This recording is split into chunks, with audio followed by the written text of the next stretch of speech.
नमस्ते सर। नमस्कार नमस्कार। मैं विकास उपाध्याय, अभी सब मुझे विकास कौशिक के नाम से ही जानते हैं।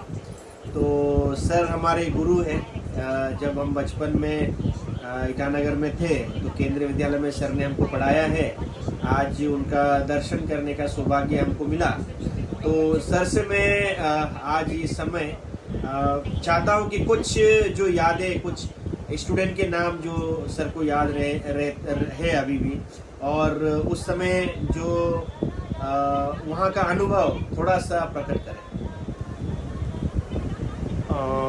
बहुत अच्छा अनुभव रहा अरुणाचल प्रदेश का।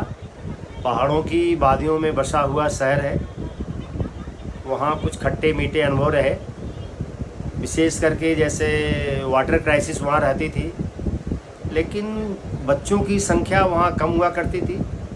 बच्चों से पढ़ाने में जो क्लोजनेस होती थी बच्चों से, वो अविस्मरणीय है।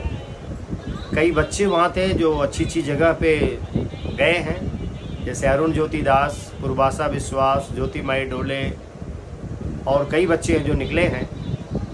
तो ईटानगर की याद अभी भी दिमाग में तरोताज़ा है। आज विकास आए हैं और रजनीकांत, तो इन लोगों को मिलकर बड़ी अतिशय प्रसन्नता हुई। अब मैं चाहता हूं कि हमारे शिष्यगण जहां भी हैं खुशहाल रहें, अपने जीवन में उत्तरोत्तर प्रगति करें, ये हमारी प्रभु से प्रार्थना है। तो सर आपको आप कब कौन से ईयर में आप गए थे वहाँ पर, ताकि जो हमारे जूनियर बच्चे भी हैं उनको याद आए कि कौन से साल में आपने उनको पढ़ाया होगा, तो वो खुद स्मरण करेंगे जब मैं इसको यूट्यूब में डालूंगा। तो आप कौन से साल में वहाँ गए थे?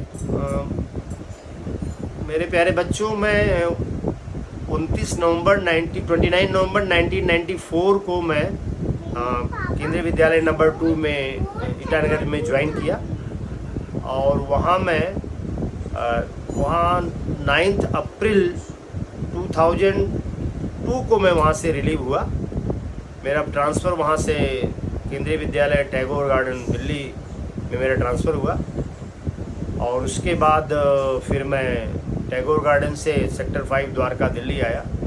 कुल मिलाकर के 19 साल हमारे यहाँ दिल्ली में बीते, और 30 सितंबर 2021 को मैं सेवानिवृत्त हुआ। इस तरह से टैगोर वहाँ ईटानगर से दिल्ली तक की हमारी यात्रा कंप्लीट हुई। मेरे प्यारे बच्चों को मेरी तरफ से शुभाशीष, जहाँ रहें आप खुश रहें, उत्तरोत्तर प्रगति करें, ऐसी परमेश्वर से प्रार्थना। तो कुछ और बच्चे, जैसे कि आपने जो हमें नाम लिया और उसके अलावा कुछ ऐसे बच्चे जो आपके याद में हैं अभी, ऐसा कुछ 2-4 नाम अगर याद है तो आप? कई बच्चे हैं, जैसे कि पूर्वासा विश्वास थी, पढ़ने में बहुत टैलेंटेड थी, अच्छी लड़की थी, उसका फ्यूचर ब्राइट था। अरुण ज्योति दास हैं, ज्योतिमाई डोले, और 2 बच्चियां थीं अरुणाचल प्रदेश फॉरेस्ट कॉरपोरेशन की, उनकी टाइटिल दास थी, वो भी अच्छी थी लड़कियां पढ़ने में। सचिन एक बच्चा था, एक जीएसआई का अरुण ज्योति दास एक बच्चा था, उसको मैंने पढ़ाया था, अच्छे बच्चे थे। और एक लड़की थी ईटानगर की थी, अमृता चक्रवर्ती, उसको भी मेरे साथ मैंने 10th में उसको पढ़ाया था।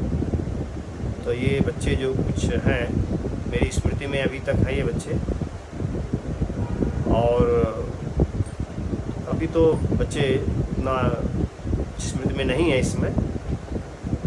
तो आफ्टर रिटायरमेंट अभी आप दिल्ली में हैं, तो आप के अंदर इच्छा होती है कि एक बार जाके वो स्कूल, वो जगह जहाँ पे आप रहे थे अरुणाचल में, शायद दिल्ली के बाद अरुणाचल ही एक ऐसा जगह है जहाँ पर आपने लंबा समय बिताया है, वो देखने की इच्छा होती है? हाँ ज़रूर, क्यों नहीं इच्छा होती है। बहुत दूरांचल में तो स्थित है, लेकिन बहुत सुरम्य स्थान है। वहाँ बिल्कुल प्रदूषण मुक्त स्थान है। निश्चित रूप से वहाँ एक बार जाने की इच्छा तो होती है मन में, और मौका मिला तो निश्चित रूप से। तो जरूर सर, एक चीज़ बताना चाहते हैं कि दिल्ली से डायरेक्ट फ्लाइट भी है अभी होलोंगी करके ईटानगर में, और यहाँ से डायरेक्ट ट्रेन भी है। तो कभी भी इच्छा आपकी होगी तो हमें याद कीजिएगा। हम गुवाहाटी में रहते हैं और आपको हम स्कूल घुमा के लेके आएंगे। निश्चित निश्चित निश्चित निश्चित विकास जी, आपको हम जरूर बताएंगे। आपसे मिलकर बहुत प्रसन्नता हुई। धन्यवाद सर।